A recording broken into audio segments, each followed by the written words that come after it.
So yeah, I'm Simon Keogh. I work at the Met Office. I've been there for nearly 25 years now, working in various areas of meteorology and oceanography.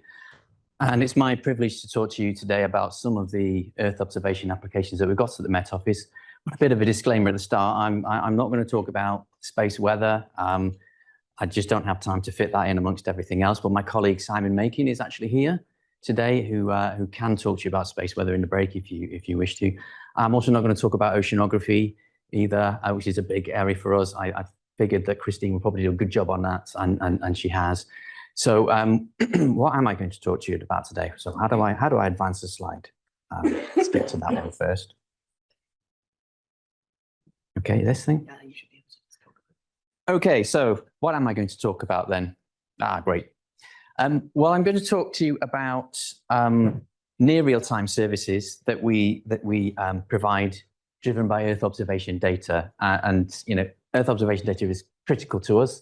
When we were formed in 1850, we were just an organization that was gathering data from ships under Admiral Fitzroy.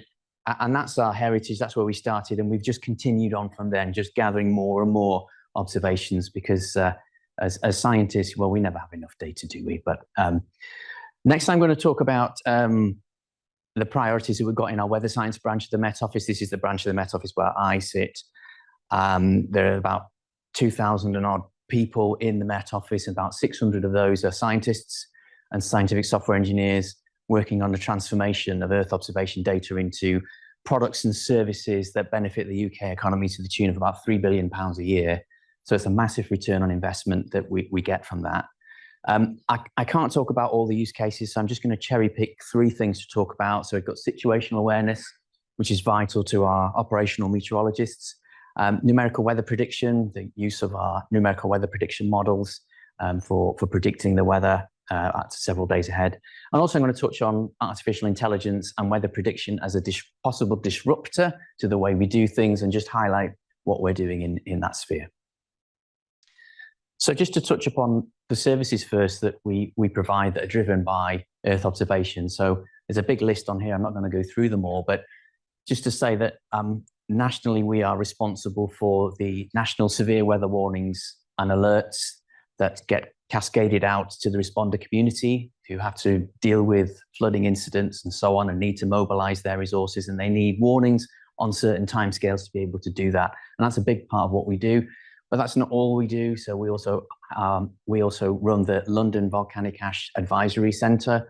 So we provide volcanic ash alerts and statements of what those impacts are going to be to the aviation industry in particular for much of the Northern Hemisphere. So we're responsible for the Icelandic volcanoes. Yep, those unpronounceable Icelandic volcanoes, that's part of our remit. And we also deal with air quality and tidal alerts as well. We're active in a huge range of sectors there, they're listed there. And in terms of transport, I want to draw particularly on the aviation use case. I always find it quite incredible when I explain to people that the Met Office is one of only 2 world area forecasting centres, these WAFC centres. And what does that mean? Well, it means that basically if you want to fly on an intercontinental flight above 10,000 feet, your aircraft cannot take off without a forecast from one of those 2 centres. So between Exeter and Washington, those are the 2 world area forecasting centres that operate in parallel, and we offer mutual backup to each other. And it's a really big sort of status symbol for us. It's really, really important that we maintain that WAFC status and we keep the aviation industry moving, because it's a great enabler for the global economy with the movement of people and goods around the world.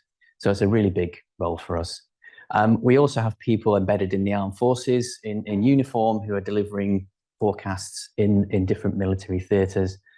And of course, people will be familiar with a lot of the other things on this list with our engagement with media and so on, and the climate agenda. And again, I'm not going to talk about climate today either. That's another big talk for perhaps another speaker you could invite back in future. In terms of our priorities for the weather science branch, there's a huge amount going on, but in my particular area, we're really focused at the moment on Meteosat 3rd generation. The first of those satellites was launched last December, about a year ago, and the first operational, pre-operational data has started flowing to us in the last couple of months. And so we're busy sort of pulling that through and also preparing for the the sound emission on MTG. And we're also preparing for METOP second generation. This is a hugely important set of weather satellites.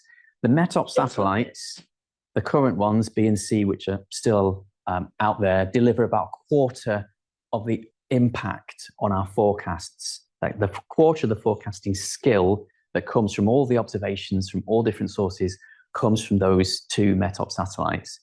So replacing them when the time comes is an incredibly high priority for us. We're also embracing observations from the private sector as well, particularly with commercial space observations from radio occultation, for example, is a big commercial success for us, and I'll talk about that later. And we're interested in the follow-on missions to Aeolus 2, to Aeolus, and also having the Sterna mission come online. We're very interested in those.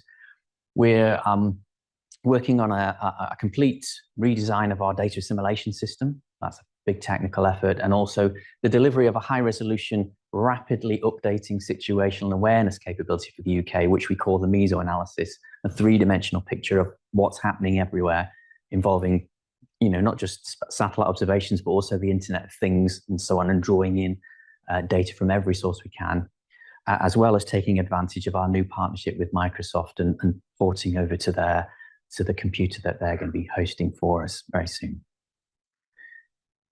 So I'll talk a bit about situational awareness first as our major use case. This slide just shows the sort of constellation of about 30 satellites that we rely on critically for our forecasting service delivery, so in geostationary orbit and also low Earth orbit. And the next animation, if it works, I'm hoping it's going to work, is an animation showing the first data that we've had coming in from Meteosat third generation, and there's some blue dots you can see here. That's actually lightning strikes. So we're getting lightning information from geostationary orbit over Europe, which is a first for Europe. And you can see there, even in these very early data, those lightning are tracking the sort of active cloud systems. And that's really important information for the aviation industry, for example, but also lightning is an important parameter for climate as well, if you're interested in the nitrogen cycle. Moving on, another animation here showing dust transport off the southern part of Africa from the MTG instrument, the FCI instrument. Dust is really important for weather forecasting because it changes the radiative properties of the atmosphere. And if you're trying to use infrared sounders and so on, and trying to understand what it is you're looking at in the signals you're receiving in the radiances, you have to untangle what's going on with dust. So that's a really important avenue of research for us. In terms of our numerical weather prediction capability, a schematic shows what the global observing system looks like, and all of these observations have their own role and their own very separate impacts in our NWP system. And I just want to focus on a couple of instruments in this talk. One of them is Aeolus. I mentioned it's been deorbited earlier this year. It's a spaceborne laser that really provides us with line of sight winds, which gives us vertical wind structure, which is not something we normally get from satellites. And it really plugs a gap. And a single Aeolus satellite, if you see this little red arrow, in terms of the forecast impact, a single Aeolus is giving us the same impact roughly as all the different ocean wind scatterometers that we put into our NWP system. And there's quite a few of those up there. So it's quite a big hit from a single satellite. And there's going to be a gap while we wait for the next one to come along, but hopefully we will get one by 2030, say.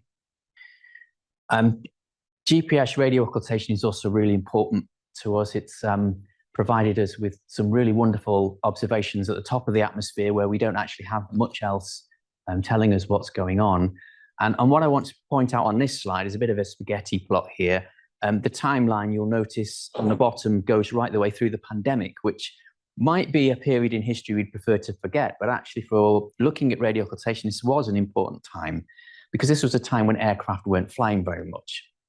And so our number of aircraft observations, if you can see that on the plot, is actually dropping off quite markedly through the pandemic, which means less observations for our NWP system of temperature and what's happening in the upper atmosphere. But at that time, we had a trial running with Spire, a commercial company, who offered us observations that we could use at that time. And also we had Cosmic 2 come on stream, another constellation of RO sensors.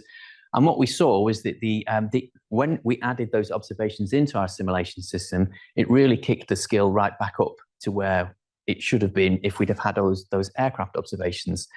So it was a really good validation of the value of the radio occultation data.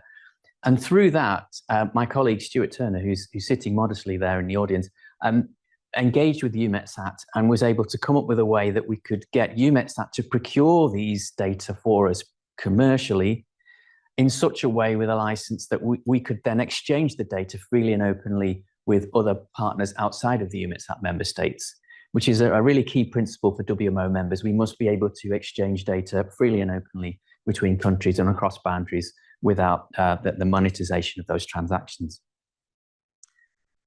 And I couldn't end on NWP without talking about DBNet. So this is a global network of ground stations, and there are about 30 odd of these around the world. And what they do is they pull off the orbital fragments as the satellite passes from horizon to horizon. So a little 12-minute segment of orbit that you get as the satellites pass over. And what they then do is they then share those data internationally, freely and openly between WMO member states. And this is great because it means that we get the timeliness of those observations down from if we were just relying on an orbit dump over the pole, for example, where you'd have a revisit every 100 minutes from a low Earth orbit satellite. That means those data are 100 minutes old potentially by the time they reach you as a user. And in NWP, we don't like those kind of delays. And for regional NWP, you really hate those delays. So to be able to get the timeliness down to about 20 minutes here with this network of ground stations is a massive, massive improvement. And perhaps a little, just mentioning on from what the previous speaker said, talking about the role of African countries, say, in space. This network is a really good way for a country to contribute to the global observing system. Even if they can't afford a space segment of their own, they can't afford to launch their own satellites and so on, but if they can host a ground station and be pulling that data off and exchanging it internationally, that's actually a really valuable contribution. And then the third use case I'm going to talk about is AI and weather forecasting. So just to say, why are we getting involved in this in the Met Office? Well, speed gains are a big thing we look forward to, as well as larger ensembles of forecasts and be able to predict probabilities and so on. But we have to do it ethically. So as we are part of the civil service, and one of our key values in the civil service, one of our 4 key values is integrity. So any forecast we issue has to be trustworthy. We have to have integrity. When you look at the complexity of the London area terminals here, and you sort of see the daily traffic that they're all experiencing, and you imagine, and maybe you've even experienced the kind of turmoil that happens there when you have a storm cell appear, we have to get those warnings right in those circumstances, and we're partnering up with others to be able to do that. Moving on, the 2 big areas of AI that we're going to explore are, first of all, looking at physical processes. Can we, use AI to solve partial differential equations more quickly that, take up a lot of compute? Or are we're actually going to do a moonshot project, which we're kind of into already at the moment, where we're going to use a machine learning model to actually replace the whole NWP physical model and work out what on earth is going to happen there. So we've got as far as temperature forecasts, and as Christine mentioned in her talk, that there are some successes there. There are no big successes when it comes to predicting precipitation yet, which is what we all care about, obviously. Is predicting surface temperatures is nice, but is it going to rain? That's what we want to know. So there's a lot of research still to do here.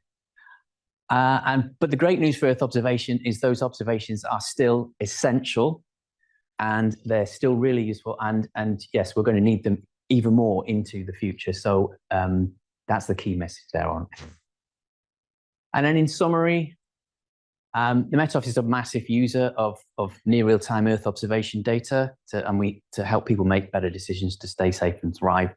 We're working internationally with partners in WMO, in EUMETSAT and space agencies, and also academia and industry, to help develop both the capability and the capacity of the global observing system.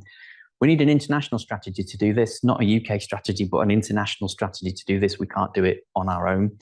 And we have to also remember that the Met Office, when it comes to climate change, is the national voice of authority on that, and those Earth observations underpin that message to the public.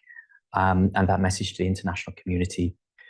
And yeah, just to finish off to say, we're really looking forward to the next generation EUMETSAT missions and also the future of Aeolus 2 and Sterna missions as well. And with that, I'm going to bring it to an end and say thank you very much for inviting me here today. Thank you.